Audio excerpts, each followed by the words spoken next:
Olá, meus irmãos, sejam muito bem-vindos ao canal Caráter Cristão. Meu nome é Roberto Castilho e nós estamos aqui com a série Conflito dos Séculos. Hoje o capítulo é o 12, Abraão em Canaã. Bora pra...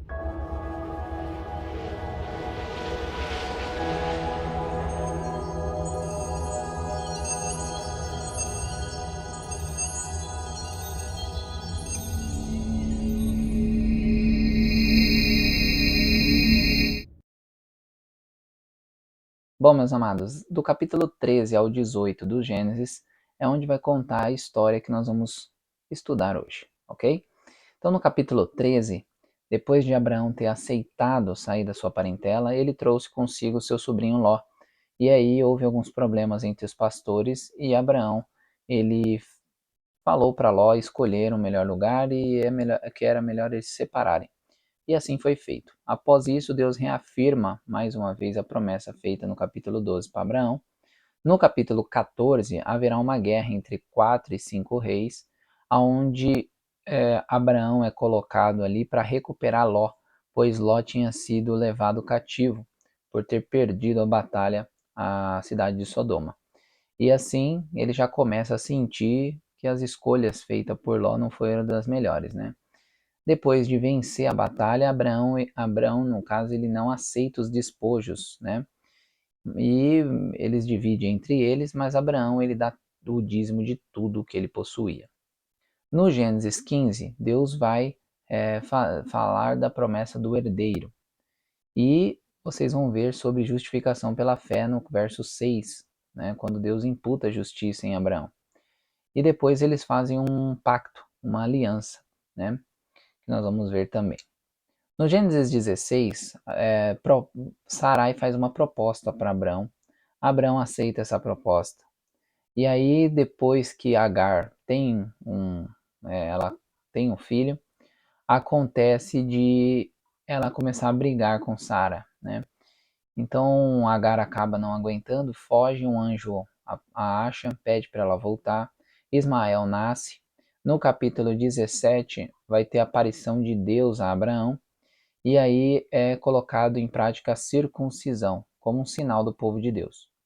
Depois disso haverá algumas mudanças de nome. Abraão vai rir de Deus quando Deus reafirma a promessa de Isaac. Ismael então é circuncidado junto com Abraão. No Gênesis 18, há uma visita de 3 anjos, né? No caso, um era o próprio Cristo, como Miguel, o anjo do Senhor. Depois fala-se também sobre a questão da hospitalidade, como Abraão era um bom hóspede, né? Hospedeiro, no caso. Sara agora ri de Deus quando ela ouve que seria mãe. E depois de 1 ano, Deus reafirma que a promessa seria cumprida.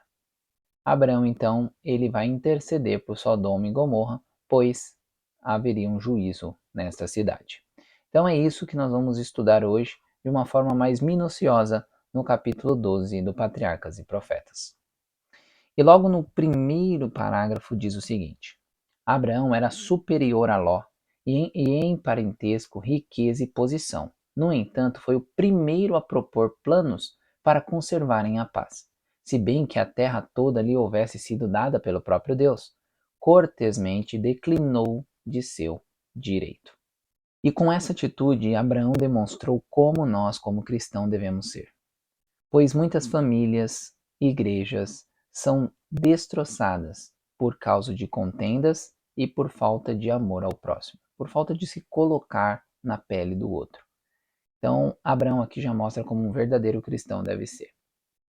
O próximo parágrafo diz o seguinte: o espírito de engrandecimento próprio é o espírito de Satanás, mas o coração que o amor de Cristo é acalentado possuirá aquela caridade que não busca o seu próprio proveito. Isso aqui é muito importante porque Ló ele foi claramente guiado por Satanás, né?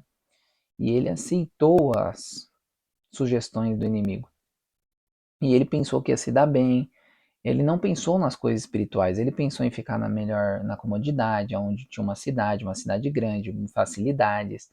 E ele pensou tudo isso, enquanto Abraão, ele era muito influente, ele era um missionário, ele era conhecido por todos ali. E ele não, ele se colocou como um servo, ele foi humilde e deixou Ló escolher. E Ló não teve a mesma índole, né? O mesmo caráter ali de ser gentil com o seu tio, né? E assim houve então uma batalha entre esses reis, que foi vencida por Abraão, e Abraão não quis o despojo. E olha que texto interessante do dom profético. Poucos sendo submetidos a tal prova, ter-se-iam mostrado tão nobres como Abraão. Poucos teriam resistido à tentação de adquirir um despojo tão rico. Então, depois dessa batalha, depois de ele dar o dízimo de tudo, Abraão ele vai ali a Melquisedeque, devolve o dízimo de tudo. Ele tem um contrato agora com Deus e é movido por sinal, né? Acontece ali que ele coloca uns sacrifícios e Deus anda em volta do sacrifício e depois Abraão faz o mesmo, batendo ali então o pacto. Então isso é muito importante porque o plano da redenção inteiro vai em busca de cumprir tudo o que Deus promete. E é dito o seguinte: o plano da redenção foi-lhe desvendado, tanto em relação à morte de Cristo, o grande sacrifício, como à sua vinda em glória. Abraão viu também a terra estabelecida, sua beleza edênica, para lhe ser dado em possessão eterna, como o cumprimento final e completo da promessa. Deus conferiu grande honra a Abraão. Anjos do céu andavam e falavam com ele, como faz um amigo a outro. Quando os juízos estavam para cair sobre Sodoma, este fato não lhe foi oculto, e ele se tornou intercessor junto a Deus pelos pecadores. Sua entrevista com os anjos apresenta também um belo exemplo de hospitalidade. Bom, e nós temos Hebreus 13, verso 2, né? Que não vos esqueçais da hospitalidade, porque por ela alguns, não sabendo, hospedaram anjos. E é uma referência direta a Abraão, né? Que ele era um bom hospedeiro, né? Ele gostava de ter pessoas ali ao próximo dele, ele gostava de tratar bem os outros. E depois disso, dessa visita, os dois anjos vão para Sodoma e Gomorra, para a destruição, e Cristo fica ali com Abraão. E ambos ali estão pleiteando, né, pelo próximo. Abraão ali ele vai pleitear pelo próximo, tentar de todas as formas ajudar a Sodoma e Gomorra, mas infelizmente eles estavam pior do que os antediluvianos. Cada dia o tempo de graça de alguém se encerra. Cada hora alguns passam para além do alcance da misericórdia. E onde estão as vozes de aviso e rogo mandando o pecador fugir desta condenação terrível? Onde estão as mãos estendidas para fazer-o retroceder no caminho da morte? Onde estão os que humilde e fé perseverante intercedem junto a Deus por ele? O espírito de Abraão era o espírito de Cristo. O Filho de Deus é o grande intercessor em favor do pecador. Aquele que pagou o preço pela redenção da alma humana. Sabe o valor de uma alma. Bom, meus queridos, depois disso, vai ter alguns parágrafos falando sobre a importância de ser um bom sacerdote. E Abraão ele tinha mais de 1000 famílias ao redor dele. E ele era um exemplo. Não tinha ninguém que não gostava de Abraão. Não tinha ninguém que tinha algo a falar de Abraão, porque ele era, assim, alguém muito íntegro, muito reto. Então, eu acho que, de fato, é algo que nós precisamos copiar, né? As pessoas precisam entender que nós somos cristãos.